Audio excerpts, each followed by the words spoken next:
dengan salib sucimu Engkau telah menebus dunia. Cinta yang Yesus tunjukkan adalah daya yang mengubah dan memperbaiki jiwa dunia. Bahkan di saat ini ia merasa sendirian dan ditinggalkan. Ia masih menunjukkan cintanya yang berbelas kasih hingga memberikan gambar wajahnya pada seorang perempuan sederhana, Veronica. Sekecil apapun kebaikan yang kita lakukan bagi sesama kita, itu dicatat oleh Tuhan. Bagi kita sebagai murid Yesus, dengan melakukan kebaikan seperti peduli pada kesulitan sesama yang sedang dilanda musibah dan peduli dengan lingkungan hidup kita, seperti membuang sampah pada tempatnya, menghemat penggunaan air bersih dan listrik, merawat hewan dan tanaman dengan baik. Kita mewartakan dan mencerminkan kasih Allah pada ciptaannya. Marilah kita berdoa.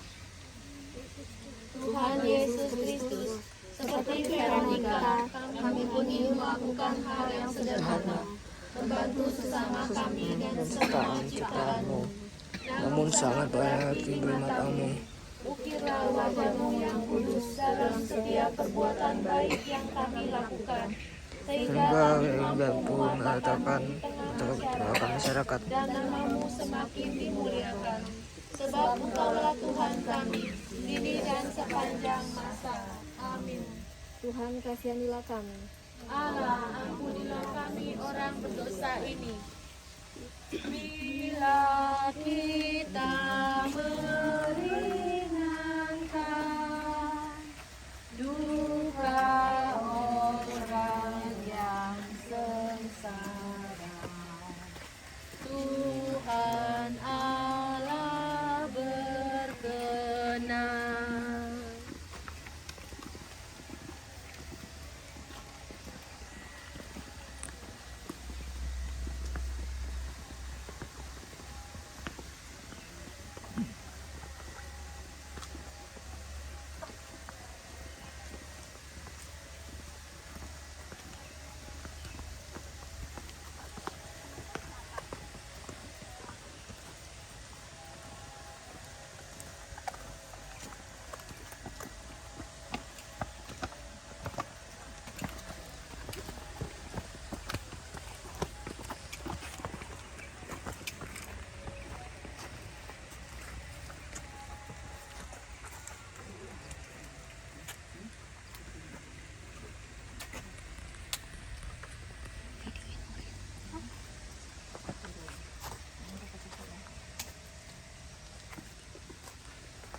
Ke-7, Yesus jatuh untuk kedua kalinya. Kami menyembah Dikau ya Tuhan, dan bersyukur kepadamu. Sebab dengan salib sucimu Engkau telah menebus dunia. Yesus merasa bahwa luka dan sakit yang ditanggungnya semakin parah. Selain itu, siksaan yang ditimpakan para prajurit membuatnya semakin lemah dan kepayahan.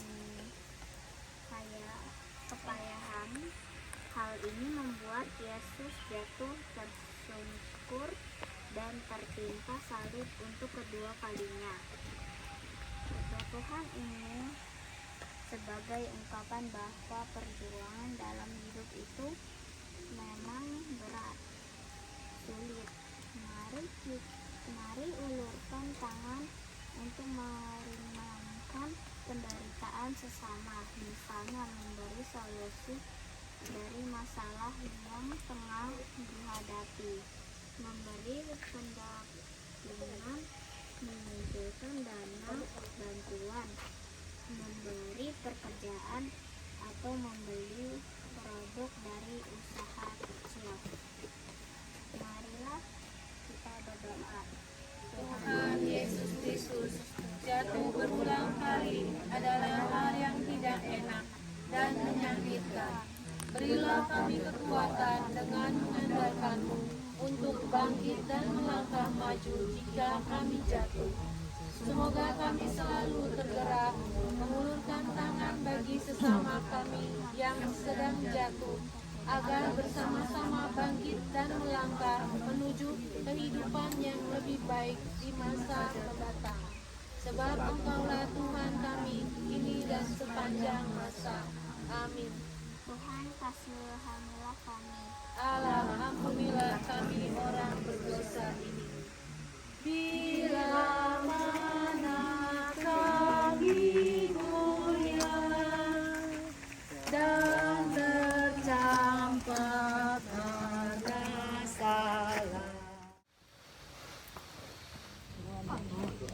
Oke, ini setelah jalan salib, acara dilanjutkan pergi ke Sendang Bunda Maria, dimana di sana kita bisa mengambil air suci yang sudah diberkatin Romo atau pastor. Nah, ini adalah perjalanan menuju ke Sendang Gua Maria. Orang mau ke toilet, Mah. Oke, Nah, agak turun tangga ya.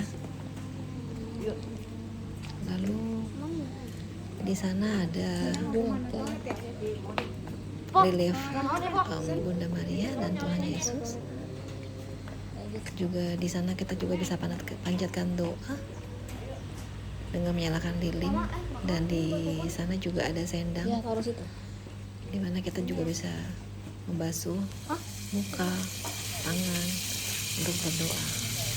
Nah, inilah sendangnya. Ini kami para rombongan ziarah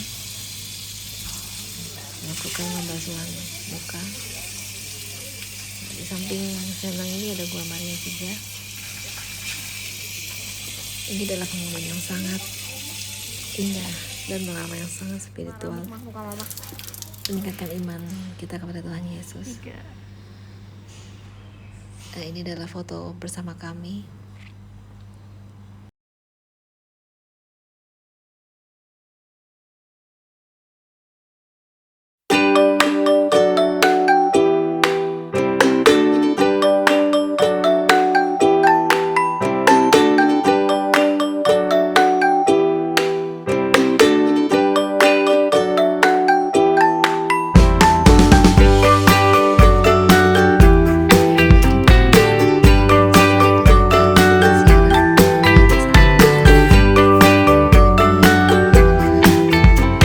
Cuplikan video kami melanjutkan perjalanan menuju Magelang, dan ini adalah Hotel Edu Citra Magelang, tempat kami menginap dan beristirahat untuk ziarah hari pertama. Yuk, Marin, coba ke kamar Koko. Ke kamar Koko. Mama, Kok Jessica di mana? Coba buka. Sama nggak? Oke, ini adalah persiapan kami untuk check out dari Hotel Edu Citra. Dan ini video ini menggambarkan kami sudah sampai ke Gua Maria atau Taman Doa Gandang. Ini perjalanan dari bis. Di seberang sana sudah terlihat gereja Katolik Fransiskus Xaverius. ada apa tuh, Mah? Nyanyi ya? Sobek. Xaverius.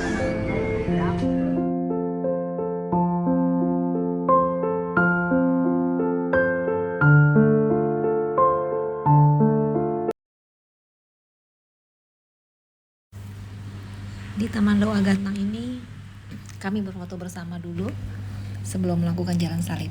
Ini adalah ibadah jalan salib kami. Setiap perhentian demi perhentian sampai 14 perhentian jalan salib. Lalu ini kami lanjutkan dengan doa rosario bersama, dan kami menuju melanjutkan perjalanan kembali menuju Sigandul View. Pemandangan ini sangat indah dengan udara yang begitu dingin serta kabut sudah mulai turun hujan.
Dieng.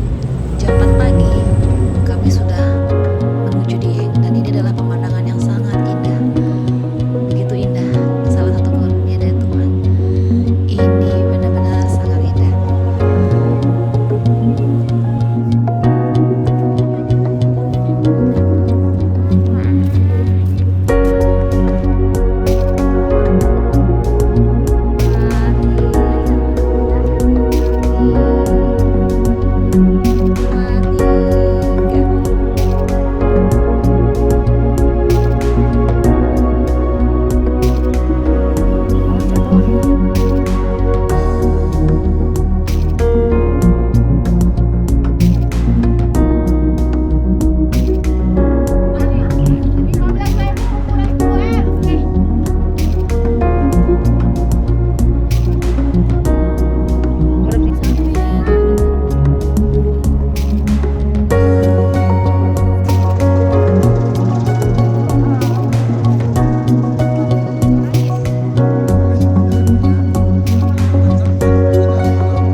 Perjalanan kami ke Candi Arjuna yang terletak tidak jauh dari Batu Angklung Dieng.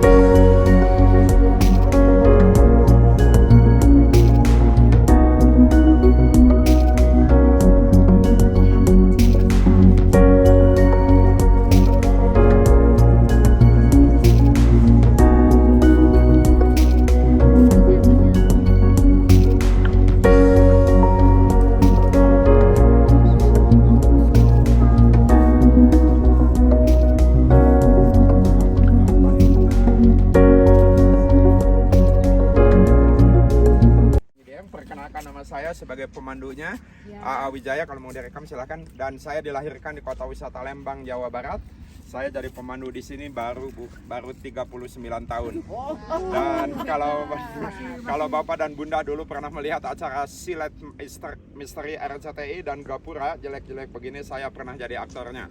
Sekarang Ibu dan Bapak sudah ada di Dieng di ketinggian 2093 meter dari atas permukaan laut. Nama Dieng berasal dari bahasa Sanskerta, dari kata Ardi yang berarti gunung dan Hyang yang berarti surga. Jadi ini artinya Bunda dan keluarga datang ke surga. Karena kedatangan bidadari cucu Dewi Kwan Yin ini, maka cuacanya jadi terang benderang ya. Dan kemudian candi-candi di Dieng baru ditemukan di tahun 1814 oleh arkeolog Belanda Dr. Theodor van Erp dan H.C. Cornelius. Pada waktu ditemukan seluruh candi ini masih tergenang air, Bunda. Baru pada tahun 1856 dikeringkan oleh Dr. Van Kinsbergen dengan ditemukannya sebuah terowongan kuno di sebelah barat sana yang hingga kini dinamakan Gangsiran Aswatama yang merupakan sistem irigasi kuno. Berdasarkan penelitian sebagian ahli, ternyata candi-candi di Dieng merupakan salah satu candi yang paling tua di Jawa Tengah yang dibangun oleh dinasti Sanjaya yang beragama Hindu. Hin artinya no dan Du artinya violence. Jadi Hindu itu artinya no violence doctrine yang pernah dilaksanakan dengan baik oleh Mahatma Gandhi. Kata candi berasal dari Candika Gerha. Candika itu nama lain dari istri Siwa. Gerha itu artinya rumah. Jadi candi ini dibangun, salah satu fungsi utamanya adalah untuk penyembahan Sang Hyang Pencipta atau Sang Hyang Widiwasa. Sinagog bagi orang Yahudi, gereja bagi orang Nasrani, masjid bagi orang Muslim, Candi bagi orang Hindu, stupa bagi orang Buddha, kelenteng atau kuil bagi Konghucu dan Taoisme dan sejenisnya. Dan pada waktu dahulu kala, kalau orang Hindu, bahkan sampai sekarang, kalau orang Hindu masuk ke dalam candi, mereka mengucapkan kata suci Aum, hanya 3 huruf, A-U-M. A, Agni, panas dalam air ini, api artinya, U, Udaka artinya air, dan M, Maruta artinya oksigen. 3 makhluk hidup diciptakan dari itu dan nanti akan kembali ke itu, yaitu kembali ke tanah. Tetapi Bapak dan Ibu harus ingat, saking cintanya nenek moyang kita orang Hindu terhadap anak cucunya sampai akhir zaman nanti, dengan tidak membedakan perbedaan sedikit pun, maka di tiap relung candi dan di tiap pintu masuknya dihias oleh kepala raksasa yang menyeramkan yang disebut Kala. Kala dalam agama Hindu nama lain dari Siwa sebagai dewa perusak. Tetapi dalam setiap bahasa, Kala itu berarti waktu. Jadi segala sesuatu di dunia ini termasuk harta, tahta, dan jabatan akan rusak. Salah satu faktor adalah waktu. Jikalau memanfaatkan waktu hidup ini salah. Lost time can be won again. Waktu terluang tak akan terulang. The best time will never comes twice. Waktu yang paling baik itu tidak akan pernah datang 2 kali. Bahkan orang Islam mengatakan wal asri, demi waktu. Orang Inggris lebih radikal lagi mengatakan time is money. Waktu adalah uang. Tapi hati-hati, kalau sudah dapat banyak money, hati-hati dengan lady ya. Jangan sampai ada lady yang lain. Nah, itu yang membahayakan. Betul Bu? Jadi Bapak harus ingat Bapak harus ingat satu lady ada cukup Pak. One lady makes you happy, 2 ladies make you crazy ya. Dan pada prinsipnya candi-candi di Dieng didedikasikan untuk Dewa Siwa sebagai dewa yang paling tinggi. Siwa di India dan di Bali namanya sangat banyak, tetapi yang paling terkenal adalah Mahaguru. Maha artinya agung, guru artinya pengajar. Siwa pengajar bagi dunia dengan ajarannya yang sangat terkenal yang disebut Dasa Sila. Dasa artinya 10, sila artinya aturan. 10 aturan hidup kacamata agama Hindu. Learning in English please, okay? Ahimsa, not to kill. Brahmachari, to lead a pure and godly life. Satya, to be truthful and reliable. Awya Waharika, not to quarrel or not to fight. Asteya, not to steal. Akroda, not to become angry. Guru Sukrosa, to love the religious teacher. Soka, to purify one's mind and body. Ahara Lagawa, not to eager to eat and drink much. And the last one, Apramada, which means to be faithful to one's duty. This code governing ethical and social behavior is upheld and interpreted by the priest. Ada yang Nasrani di sini? Oh ya, tapi ingat hampir mirip. Kalau dalam Bible dikatakan, respect your mother and your father so that you may live a long time in the land that I am giving you. Hendaklah engkau menghormati akan ibumu dan bapamu supaya tanah yang dijanjikan kelak akan diberikan padamu. Jadi kalau dipanggil oleh ibu atau dipanggil oleh istri harus siap. Tapi kalau dipanggil oleh bapak atau suami, entar boleh. Karena perbedaan ini itu dulu baru. Bu, pinjam kamera megapikselnya yang paling besar. Nanti saya fotokan itu semua. Kamera. Oke. Wes, ini kecil-kecil sudah jadi profesional ya. Kelas berapa saya?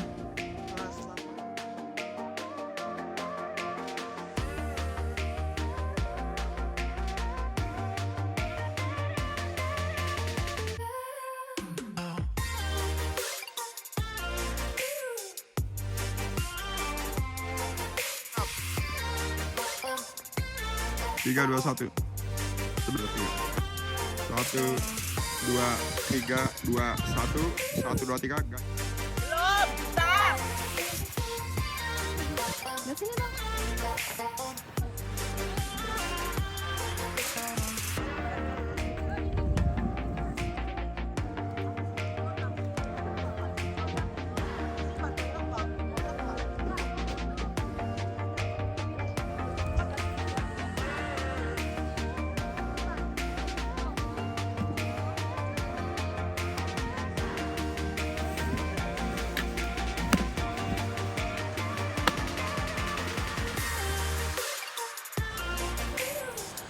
Oke, setelah dari Candi Arjuna, perjalanan kami melanjutkan menuju Kawah Sikidang.